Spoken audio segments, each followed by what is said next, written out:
بسم الله، صلوا على رسول الله. اليوم إن شاء الله التحدي الرابع بين الشيف خليل القرافي والشيف البراء السحيمي.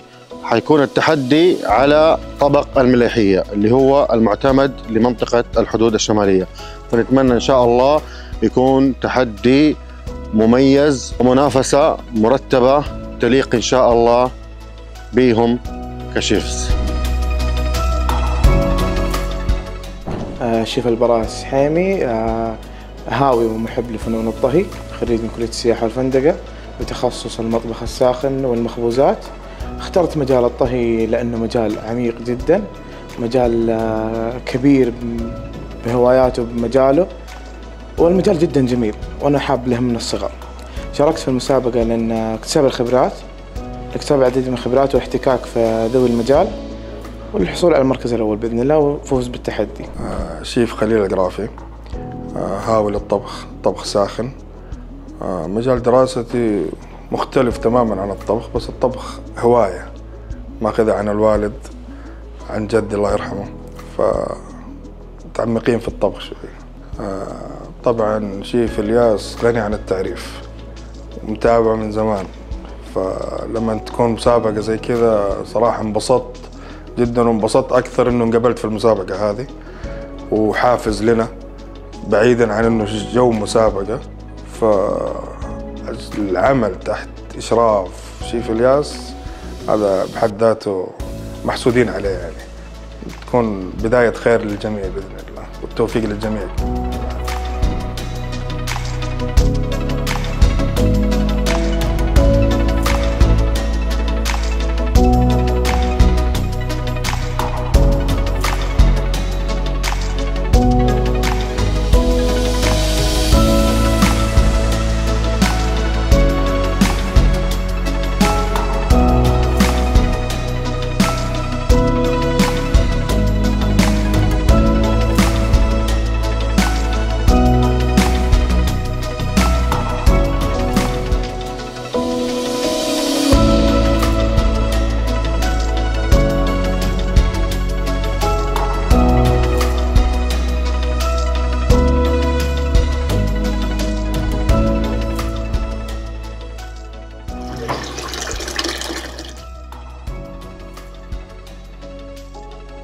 نشوف اللحمة عشان تفك الدهن اللي فيها وما تكون مدهنة بزيادة، لأن المليحية ما تكون فيها دهن عالي، يكون دهنها خفيف. إن شاء الله تجهيزات تمام بإذن الله والأمور طيبة، والطبق إن شاء الله سهل بإذن الله نقدر ننجزها بإذن الله. والله إن شاء الله متفائلين كله تمام بإذن الله، حتكون عالي العال بإذن الله. يعني دربنا عليها، هي جديدة لكن دربنا عليها وإن شاء الله إنها تمام بإذن الله. يعني ما فيها تعب كثير، بالعكس وصفة جدا سهلة بإذن الله، وتنال على إحسان المتابعين والحكام، حتكون بإذن الله حاجة على مستوى. طبعا اللحمة شلت الشحم الزايد منها، حطيتها على النار هنا أسرع على أساس أشيل الزفرة حقتها تطلع بس، وأشيلها بعدين أحطها على قدر الضغط على أساس تكون أسرع في الاستواء.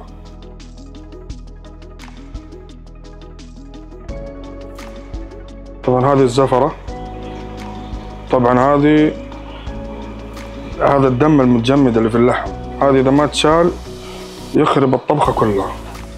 يعطيك العافية شيف خليل. الله يعافيك يا رب. تبارك الله على إبداعكم اليوم. أتوقع إنه الحلقة حتكون رائعة بإذن الله، حاجة تنال إعجابكم بإذن الله. يا حبيبي الله يسعدك. الله يخليك يا رب. شيف خليل، عيونك، تعطيني كذا نبذة مختصرة عن اللي هي طبق اليوم المليحية. المليحية هي أكلة قريبة للمنسف، يعني تكنيكها يعتمد على اللبن، لبن العيران بالأخص يعني. وفي ناس تستخدم لها الجميد، لكن أغلب الوصفات عليها تكون لبن عيران، ولها تكنيكة وأكلة يعني ما فيها. يعني أهم شيء إنه يكون اللبن حامض. لبن حامض وما فيها بهارات كثير. حلو. ما فيها بهارات كثير على أساس لا يطغى على طعم اللبن والحموضة حقت اللبن. حلو. والطبق المعتمد للمنطقة الحدود الشمالية. الحدود الشمالية، أي نعم.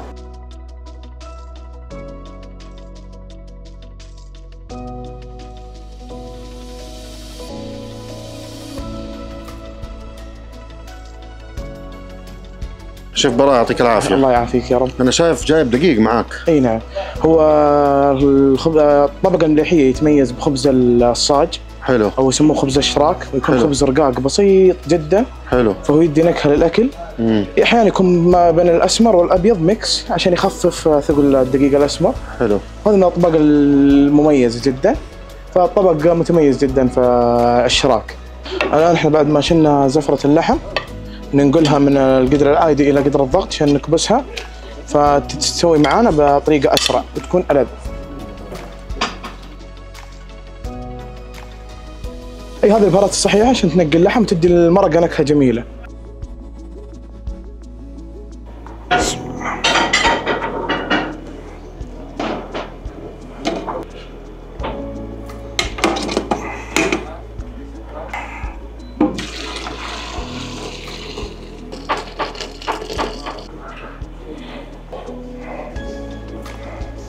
الحين مرحلة استوى اللحم، طبعا نحط لها اللي هي البهارات.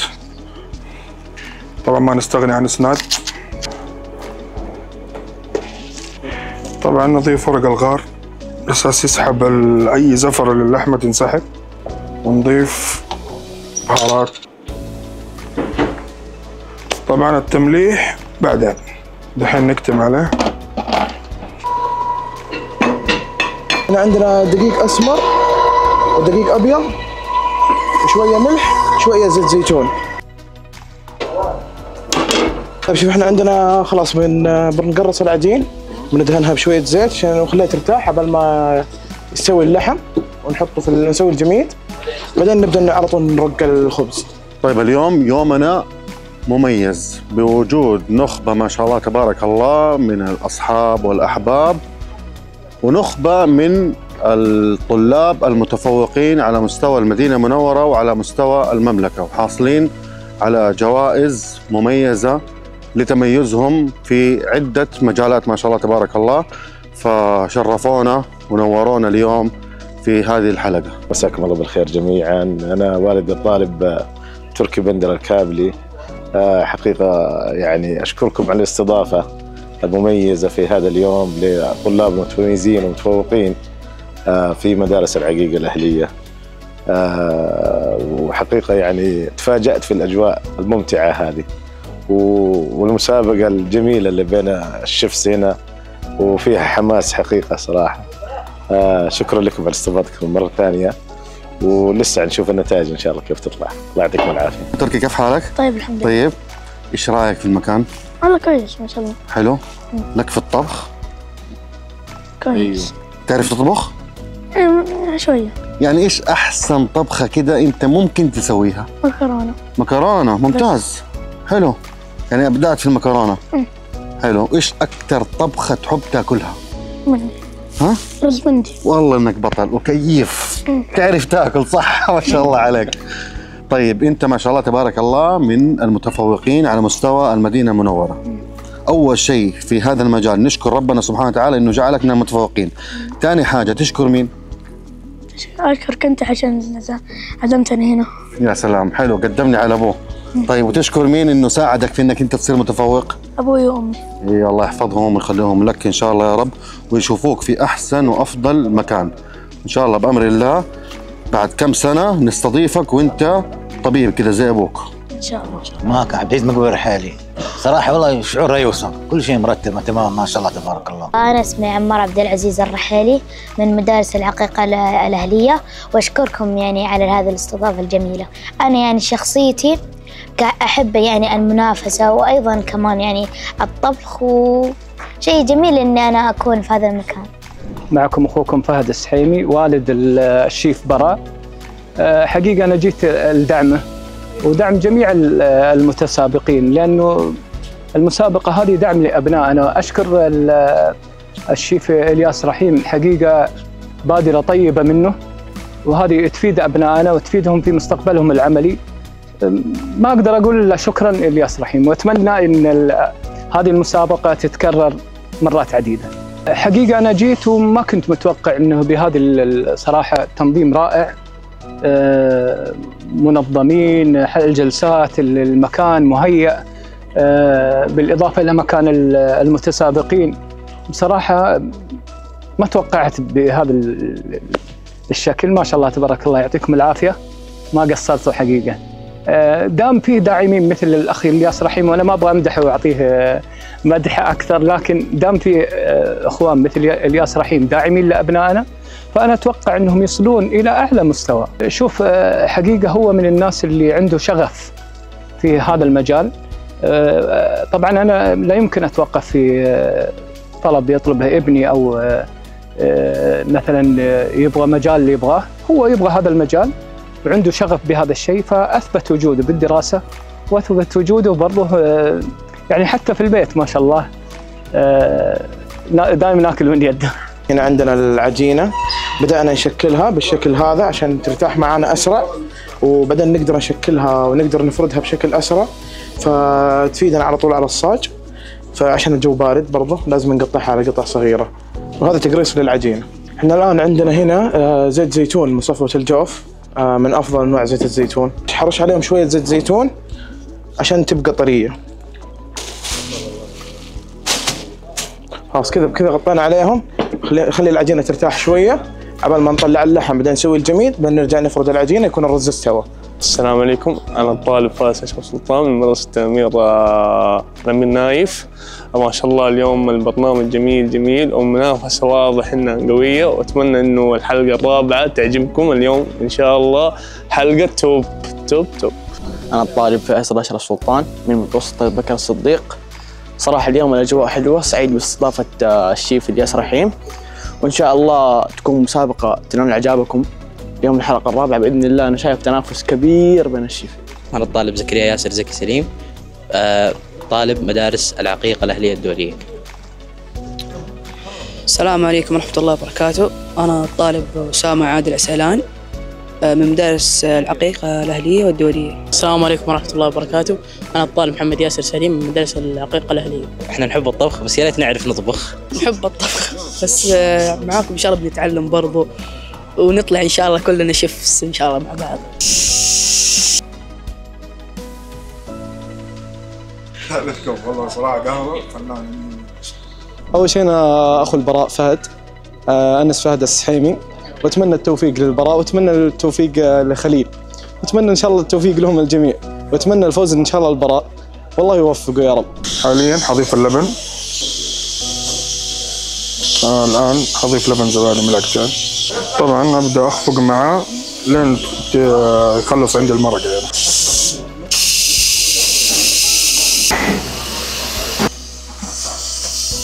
طبعا الحين ملح، فباقي نكتمه الحين ونستنى عليه كمان 10 دقائق.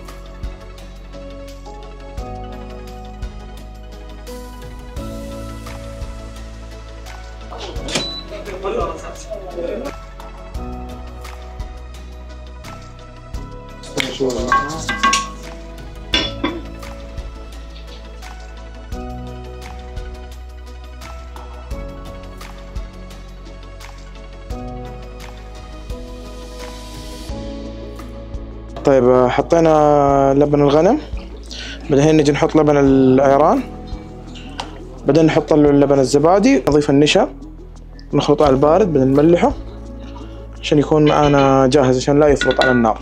الآن قاعدين نخلط الجميع أو نخلط اللبن على البارد عشان ما يفرط على النار، ونقعد نقلب لين ما يبدأ يثقل أو لين ما يبدأ يغلي. وخلطته على الحار بيبدأ يتفكك معاك اللبن، ما راح يمسك نفسه، لكن إذا غليته بدأ يغلي خلاص بيمسك على طول. أهم شيء في الوصفة اللبن، هذا لبن عيران مع لبن زبادي شوية نشا، طبعا شوية بس حسقيه من مرقة اللحمة.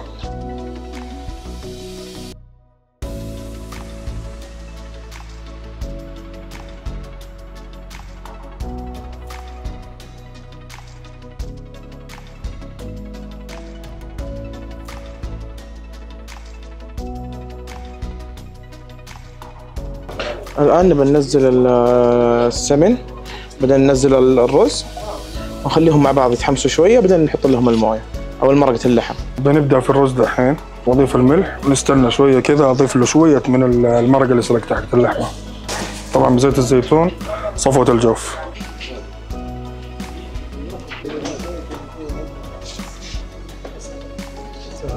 لا الامور تمام باذن الله وكل شيء على رواق.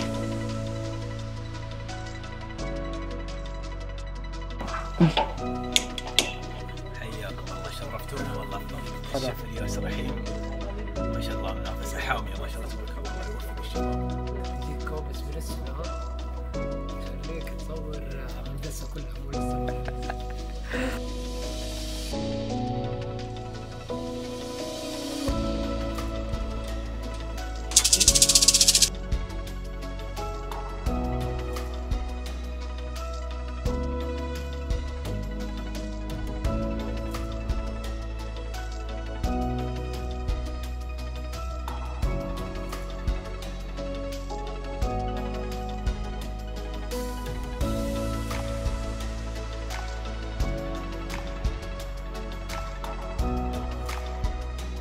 احنا شركة زي للنظارات مشاركين في تحدي الشيف الياس من ضمن الرعاة. احنا حابين نقول نبذة تعريفية بسيطة عن زي للنظارات. احنا لنا 8 فروع موجودين في المدينة. ادخل على جوجل ماب شوف اقرب فرع لكم.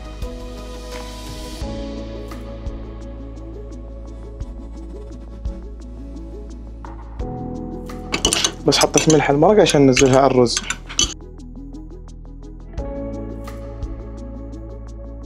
حطيتها شوية سمن، نزلت عليه كركم والمرقة. طبعا هذا الرز رميناه حطيناه مع زيت زيتون وملح بدون اي اضافات ثانية. حيتنكه طبعا باللبن اللي مسويه هنا. احنا نزلنا هنا الموزات في اللبن عشان تاخذ نكهة اللبن ونخليها تطبخ على نار هادية عشان نفس اللحم يتنكه باللبن ونفس اللبن يتنكه باللحم. وهنا عندنا الرز خلاص شبه جاهز. هذا الرز امريكي حطينا له شوية كركم وسمن ونزلنا عليه مرقة اللحم.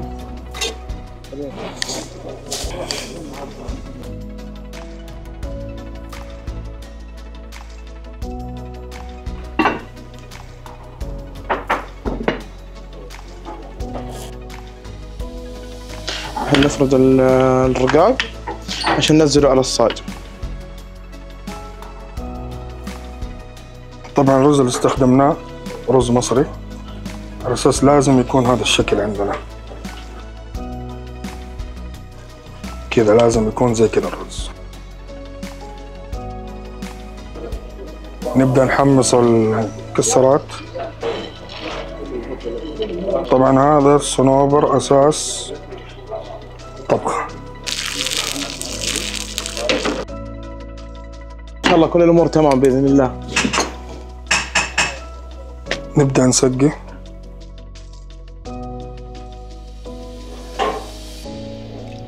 اهم شيء مع التسقية التقليب. طبعا هذا اهم شيء انك ما توقف تحريك عن هذه اهم شيء في الطبخة كلها. خلاص باقي اخلص بس يتسبك معايا. احط اللحمة هنا. طبعا بعدين يبقى التقديم. الرز جاهز باقي يتسبك معانا هنا.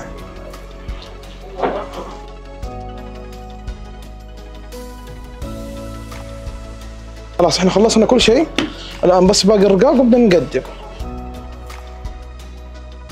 الحين نضيف اللحمة.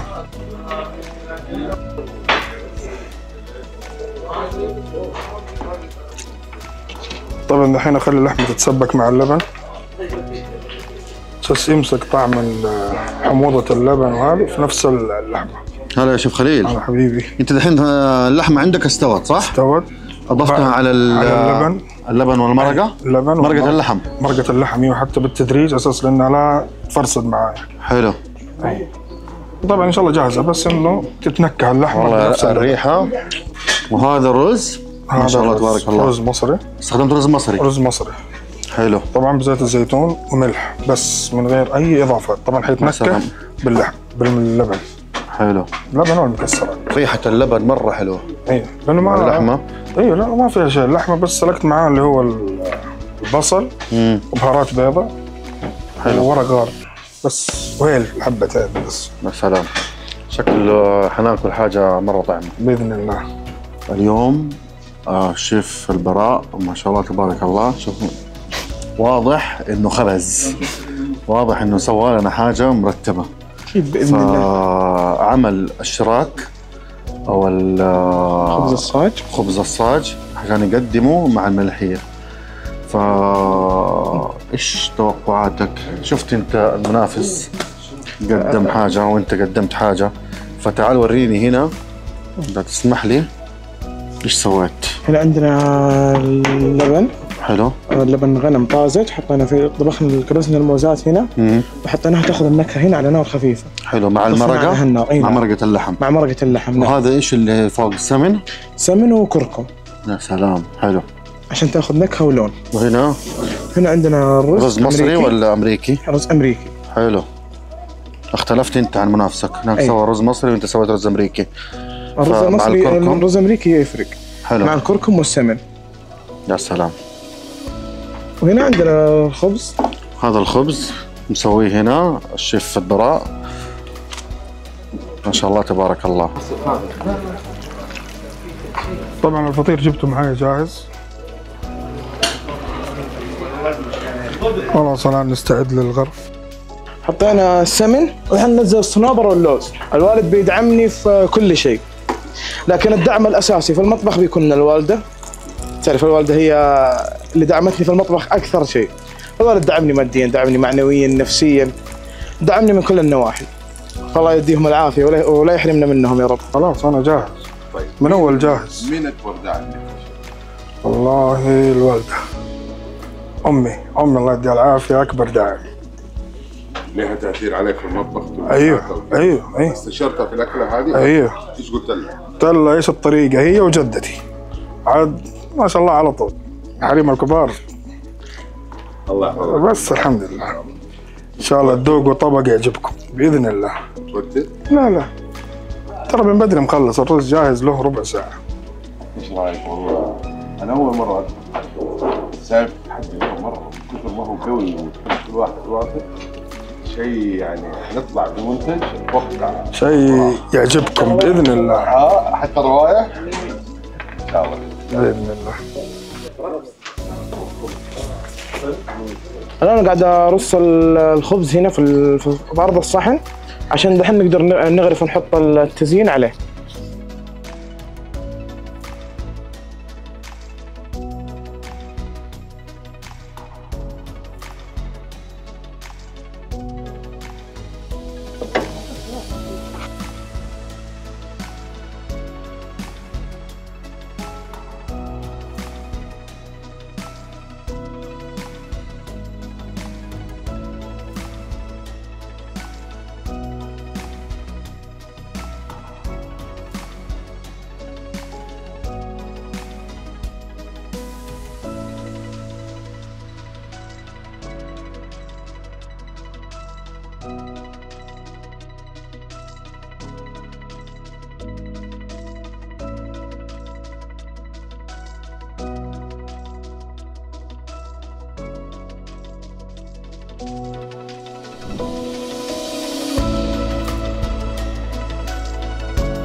هذا العمل برعاية أنا الشيف يوسف ديولي من المدينة المنورة، أول شيف من ذوي الاحتياجات الخاصة، خريج كلية السياحة والفندقة بالمدينة المنورة الدفعة الأولى في المملكة العربية السعودية، خبير وموثق معتمد لدى هيئة فنون الطهي في مشروع توثيق الأكلات التراثية، ومستشار في هيئة التراث في منظمة اليونسكو العالمية لجعل المدينة المنورة رائدة في فنون الطهي.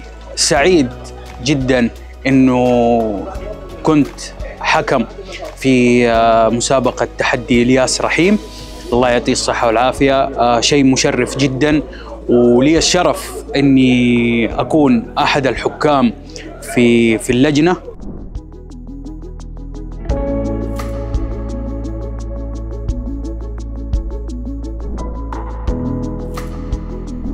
هذا العمل برعاية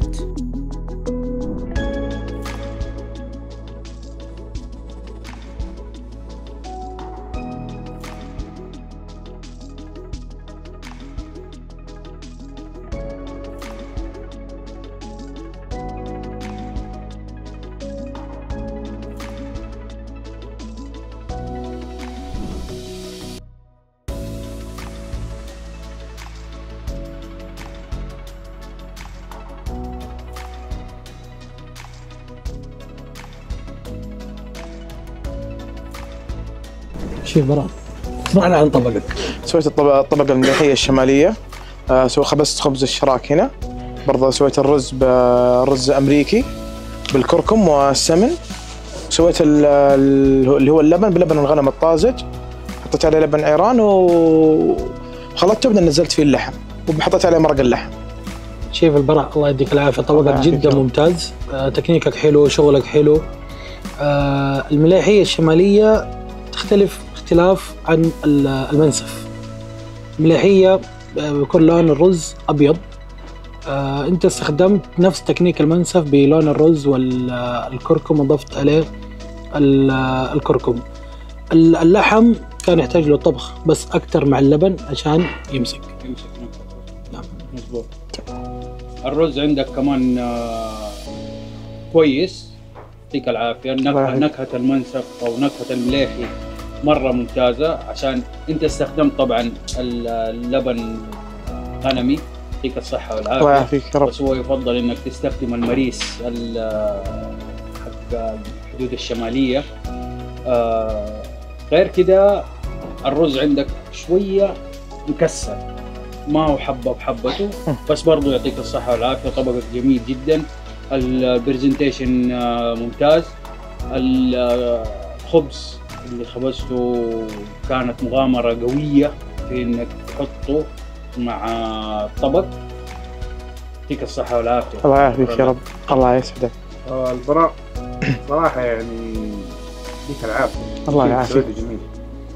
الله يسعدك يا رب. ما عندي كلام اقدر ازيده على الشباب اللي قالوا صراحة. الله يعطيك العافية. الله يعافيك يا رب، الله يسلمك.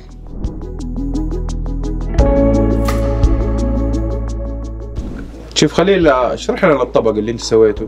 طبعا طبخة من شمال المملكة مليحية، يستخدم فيها اللي هو لبن الغنم، رز طبعا مصري. فزبطنا الرز تمام، اللحمة طبعا لبن مع لبن زبادي طريقة كده معينة، ضفت عليها تسقية من مرقة اللحمة طبعا بطريقة تدريجية على أساس إنه لا يتفرصد اللبن مع المرقة. بعدين ضفت اللحمة على نفس اللبن، خليته إنه يتسبك معاها، تشرب اللحمة نفس الطعم حق اللبن والحموضة حقت اللبن، وتقدم الطبق مع الرز. يعطيك العافية. الله يعطيك العافية. كانت عندك مشكلة إنه اللبن شوية فصل معك أو فك؟ ما أدري، أنا في اللبن ما شفته فك معي. لا فك. طيب طبقك ما شاء الله تقديمه جدا ممتاز، شغلك جميل جدا.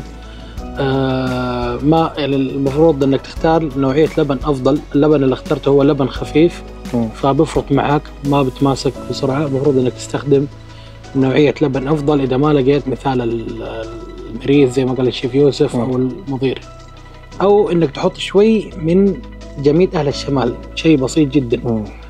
المليحية دائما هم بيستخدموا فيها رز بسمتي افضل لها، لكن مو مشكلة انك اضفت الرز بطريقتك للرز المصري. لون الرز هو لون رز المليحي، لكن كان عندك مشكلة ايضا في اللبن. طبقك ممتاز، برزنتيشن جميل جدا، اختيارك للون الطبق جدا ممتاز. يديك العافية. الله يعافيك. يعطيك العافية شيف خليل. طبعا عجبني انه انت سويت الرز كده نفس الوقت متماسك، في نفس الوقت حبات وكل حبة لحالها. تقديمك للطبق جدا حلو. عجبني فيك انه داخل ومتحمس، وزي ما قال الشيف ابراهيم اختيارك للطبق ممتاز جدا، ولون الطبق ونكهتك ممتازة. بس للمعلومية برضو عشان تعرفوها، لازم استخدام المريس مع اللبن أو يخفف باللبن. طيب، والمليحي له أساس، إما يستخدم فيه التمن العراقي أو الرز البسمتي.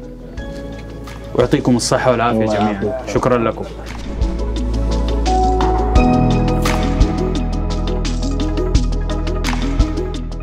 شعورك اليوم؟ والله تستنى النتيجة الآن ولا استنى النتيجة؟ والله إن شاء الله متفائلين، واثق من شغلي واثق من طبخي، ان شاء الله النتيجه باذن الله تمام. ما انت متوتر يعني؟ لا لا لا لا ابدا ابدا. ما شاء الله. الفيديو حيشوفوه ياكد الشيء. لا ان شاء الله الامور تمام. انا فزت انا ولا فاز هو، ترى كلنا اخوان، بالعكس بنكون مبسوطين البعض، لكن باذن الله اني الاول باذن الله. ان شاء الله قدمنا الطبق وان شاء الله قدمنا اللي علينا واكثر، فمبسوطين ومرتاحين وباذن الله ننتظر النتيجه حق الحكام.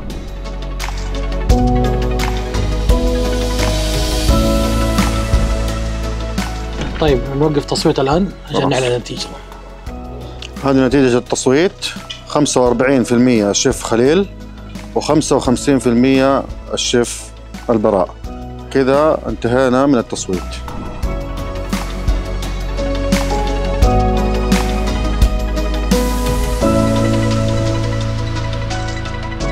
هذا العمل برعاية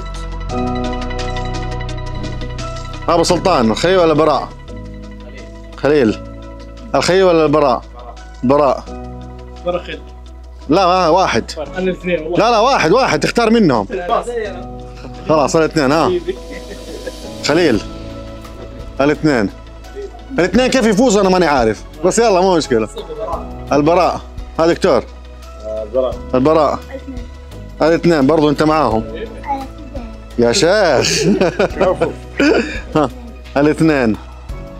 البراء.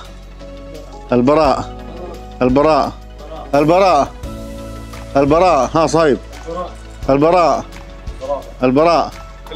خليل. شوف هو خليل يدخل الان عشان بيلبس نظاره. خليل. الاثنين. لا انت ابو خليل. انت ابو البراء. لازم.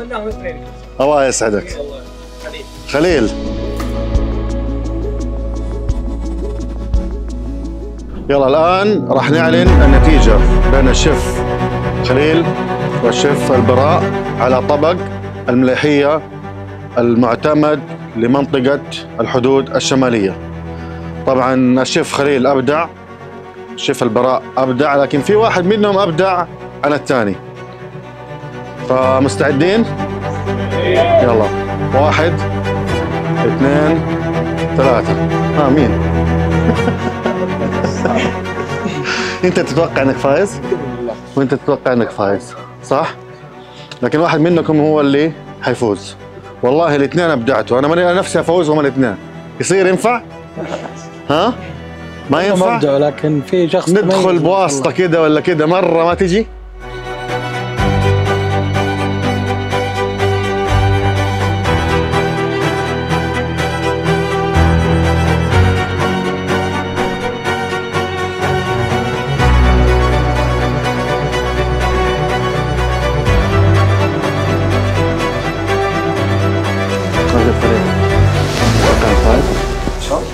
كويس. 1 2 خليني كده اديها لكم. 1 2 3. الشيف الفائز في التحدي الرابع لطبقة المليحية من مسابقة تحدي الياس رحيم هو الشيف البراء.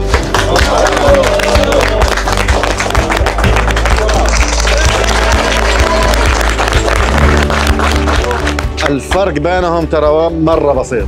شعرة. الشيف خليل أبدع، والطبق اللي عمله ما شاء الله تبارك الله تحفة فنية صراحة. لكن هي الدنيا كده، فوز وخسارة. قد تخسر في مسابقة ما، لكن تبدع في مكان آخر. صح. شيف البراء أبدعت ما شاء الله في طبقك، واتوقع اللي يميز الشيف براء عن الشيف خليل انه خبز الخبز بنفسه. صح. وكان الصوص اللي عنده اثقل شويه. نعم. انا والله ما سمعت كلامكم، لكن من خلال المنظر يعني ولا اثقل، وبالنسبه لنكهه اللبن كانت اقوى. بالضبط. فالاثنين ابدعوا، والاثنين طلعوا لنا طبقين مرتبه وفاخره. وشكرا لكم جميعا. هذا لك يا شيف خليل، والف مبروك شيف البراء. يديكم العافيه.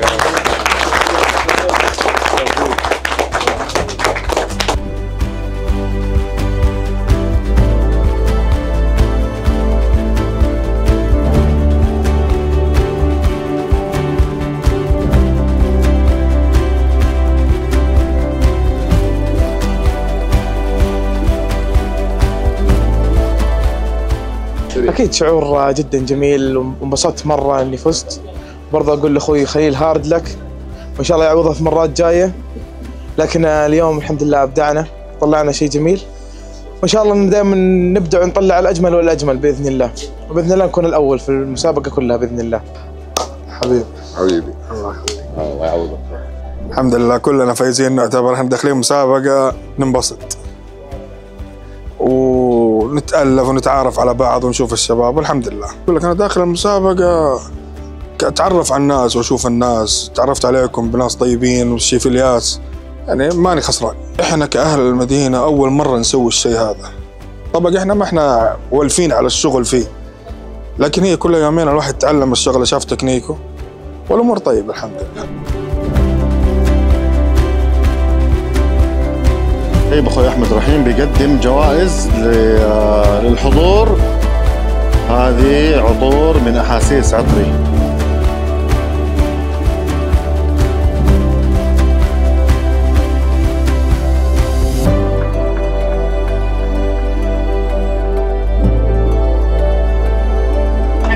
هذه هدايا من محل احاسيس عطري المحل، وهذا المتجر الالكتروني تشرفونا.